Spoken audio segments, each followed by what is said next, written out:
I'm going to ask some other friends of mine to come up here. You guys come on up here. This is Mel and Voncille Greene, and they are from College Park, Maryland. And while they're making their way up here, some of you who are on this cruise with us know a lot about FamilyLife.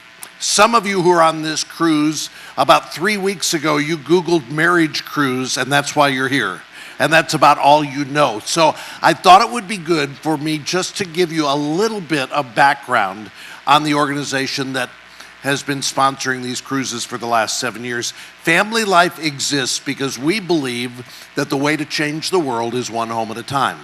We think it happens when you can effectively develop godly marriages and families, and then those godly marriages and families start to influence people around them, like their kids, like their neighbors, like other folks, and the world changes that way. So our goal is every home, a godly home. And we want to see not just that what we're doing is having an impact, but we want to encourage everybody that we come in contact with, you can be a part of this too. You don't have to join FamilyLife staff, but you can start to have an influence in the lives of people around you. And that's why we've got our friends, the Greenes, up here. How are you guys doing? So tell these folks a little bit about your background. You've been married twice before. Yes, I was married about 22 years, and unfortunately that marriage ended in divorce. I got remarried and was married for 8.5 years, and then my wife went home to be with the Lord. You're a daddy to three adult children. Right. Tell us about you. Yes, and I was married once before for about 12 years, and that marriage was a miserable failure. So what do you mean it was a miserable failure? Well, we were not doing marriage God's way. And I was very immature, very self-centered. And I made a lot of mistakes in that marriage. So I'm thinking here the two of you are at a point in life where you've been through marriage, you've seen the discouragement, the hurt, the pain that can come from that. Some people will go, not doing that again. But you were still looking around for a wife. Yes, I was. After my wife passed, the church offered a program called Grief Share, and I went through that program. Great program, by the way. Very helpful to me. And so the next time it was offered, I co-facilitated it, and the Lord used that to expedite my healing. But then there came a time where the two daughters that were living at home said to me, "Dad, when are you going to start dating?" And so I started praying. I said, "Lord, it's still not good for man to be alone." And how about you? You said 12 years. You had a long time of singleness. I did, and I was not walking in the will of God, and I was choosing to date men who were not right for me. And so ultimately, I just prayed to God. I had to surrender it all to God, and I said, "God, send me the man that you want me to have." So that's a turning point to say, okay, I've been doing this wrong long enough. Right. Lord, whatever, I surrender to you. I surrender to you. And so how did the two of you meet? Well, after my wife passed, my in-laws asked if they could come and live with us because I had a senior in high school and a senior in college. Well, I knew I didn't have good culinary skills. In other words, I can't cook. So I invited them down. They had come down previous couple years anyway during the winter because they live in Upper Michigan. And so they came, and their son drove them down in their van, and they started to go to the church that they used to go to when they lived here. He was 84 and she was 80. And I overheard them talking one Sunday saying how difficult it was to drive to church each Sunday because that winter in Washington, D.C. area was a lot of snow. So I told them, "Don't worry about it. I'll leave my church temporarily and I will drive you and the two of you to church every Sunday." And so after a couple weeks of driving them there, my mother-in-law says, "Why don't you join the choir?" Now, it was kind of a small church, and they practiced about an hour before the service. So I said, "Okay, I'll join the choir." And so she introduced me to Voncille. Your mother-in-law set you up with her? Is that what you're telling? I would say set up, because every Sunday going back home Voncille is such a nice girl. And I started to get suspicious. She said it one day, and I looked in the rearview mirror, and she was elbowing her husband. As soon as she said he's a nice girl, he said, "Yeah, she is a nice girl." So I was afraid of his mother-in-law because I felt that she was watching me, and I didn't know why, and I didn't want him to talk to me because there was one particular time after service, I would sit on this bench by the coffee station, and Mel came over and talked to me, and he put his hand on my back.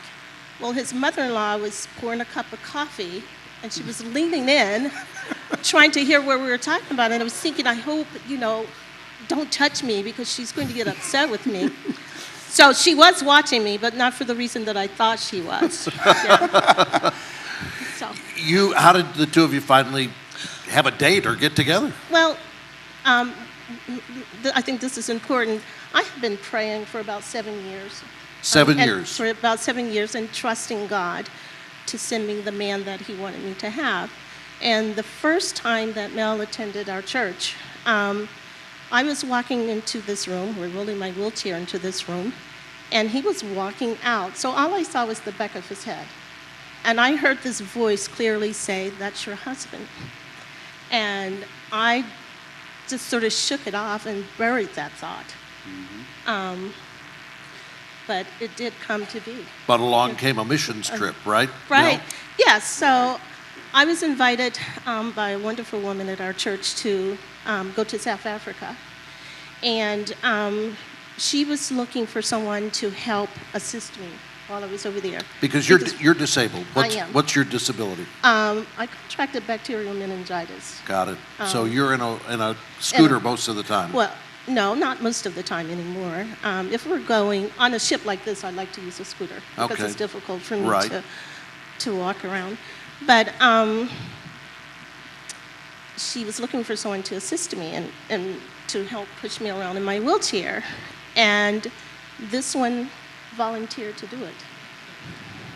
So Now- I said, what manner of man would volunteer to push someone around that he really doesn't know? A man who says it's not good to be alone. That's what manner of man will do that.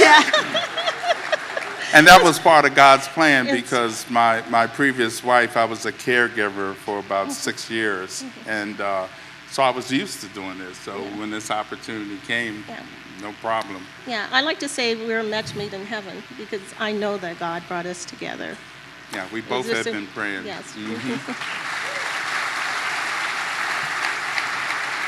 So you had a situation where a man from Maryland met a woman from Virginia at a church in D.C. and was introduced by mother-in-law.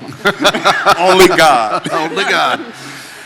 You told me that you had listened to Family Life Today from time to time in the D.C. area on WAVA, right? Yes, WAVA. Had you listened as well? No, You didn't know No. about the program? I did not. So when you guys got engaged, I'm thinking it was you who said we ought to go to the Weekend to Remember. Yes, as an engaged couple. And that was quite an experience. Yeah, it was. We were engaged. So at one point in the weekend, they separated the married couples from the pre-married couples. And Mel and I found ourselves in a room full of millennials.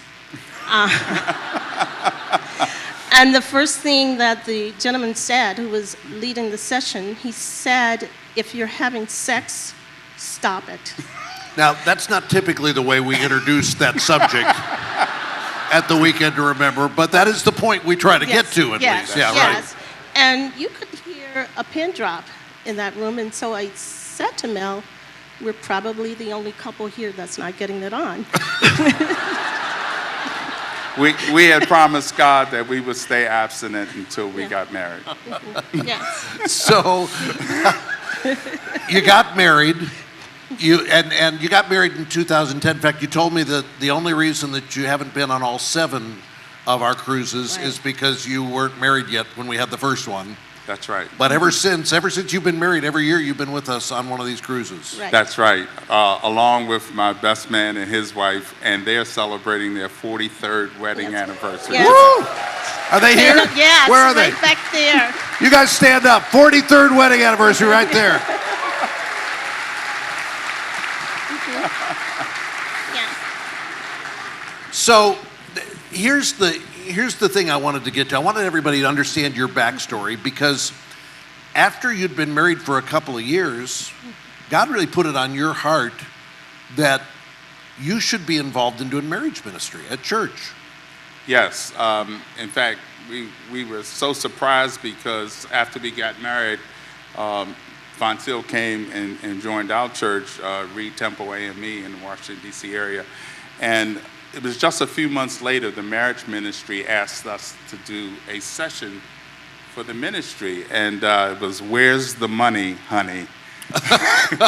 And that went pretty good. And so the Lord laid it on our heart to start helping other couples. And so we decided to do a course. He laid it on your heart. I was reluctant to do it, and he had to bring me along. I was listening to the couple last night, and when the wife said that she was reluctant to do it, I thought I can really relate to that. Yeah. Because I knew that if we did this, then I want it to be authentic. And I wasn't quite sure if I was ready to get to the nitty-gritty of what went wrong in my marriage. Well, and that's the point. I think you're on your 3rd marriage. You had a marriage you called a failure, and Yes. then years of singleness that Right. you weren't walking with the Lord. Right. You're not the kind of people that when somebody says, "Hey, who should do marriage ministry in the church?" they think, "I know who should do it. It's this couple," right? Right. That's true. But here's the thing. When God came in and set a new standard, became the new focus of your marriage, that changed everything. Yes, it did. And now all of a sudden, not only can you minister from what you know is true, but you can share with couples, "We've made these mistakes. We know That's where right. they'll lead you." That's right. And it's easy to be deceived by Satan. In fact, we constantly tell him we made a lot of mistakes. Mistakes, I like that. Yeah. But when Mel and I got married, I went into it with my eyes wide open, and I knew that I wanted something different from what I had before, and I wanted a marriage where I was totally committed. You started tapping into some of the resources Family Life has created to help create the curriculum you're using, right? Right. Yes, we teach a 8-week course at our church called Staying Close in Marriage, and we use Dennis and Barbara Rainey's book, Staying Close in Marriage, as well as some other material. And one thing we have found to be very valuable is the information at the Family Life website. There's some wonderful articles on a variety of topics. And what we would do is print those articles out and discuss it as a couple. And then we will also share and encourage people in class to use the resource as well. And now God has us helping the pre-marrieds.